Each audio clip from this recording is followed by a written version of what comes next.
Hello दोस्तों, नमस्ते, जय माता दी। मैं अपने चैनल नेहा आदि लोकगीत में से आप लोग का स्वागत करती हूँ। एक छोटा सा नाच गीत, कारो नाच गीत आप लोग सुनिएगा और फॉलो जरूर करिएगा, कमेंट बॉक्स में जरूर बताइएगा। पिया आए सहर से गढ़ाए झुलनी, पिया आए सहर से गढ़ाए झुलनी, गढ़ाए झुलनी हो गढ़ाए झुलनी, गढ़ाए झुलनी हो गढ़ाए झुलनी, पिया आए सहर से गढ़ाए झुलनी, पिया आए सहर से गढ़ाए झुलनी, झुलनी पहिर हमें भागो गई थी, झुलनी पहिर मैं भागो गई थी, भागो गई थी, बगैचा गई, मलिया मारई नजरिया कैसी कही, मलिया मारई नजरिया कैसी कही, पिया आए सहर से गढ़ाए झुलनी,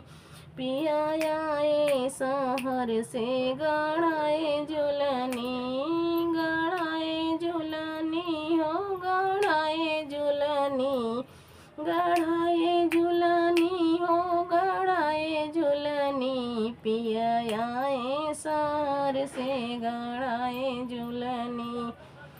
झुलनी पहिर मैं कुआना गई थी, कुआना गई थी, जगतिया गई थी, कुआना गई थी, जगतिया गई, कहर मारई नजरिया कैसी कही, मार मारई नजरिया कैसी कही, पिया आए सहर से गढ़ाए झुलनी, पिया आए सहर से गढ़ाए झुलनी, गढ़ाए झुलनी हो गढ़ाए झुलनी,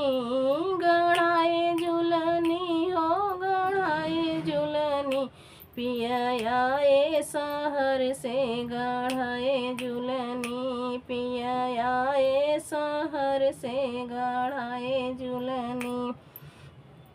झुलनी पहिरे मैं माला गई थी, माला गई थी, दो माला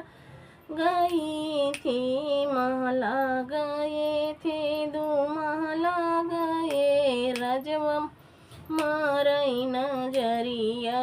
कैसी कही, राज मारई नजरिया कैसी कही, पिया आए सहर से गढ़ाए झुलनी,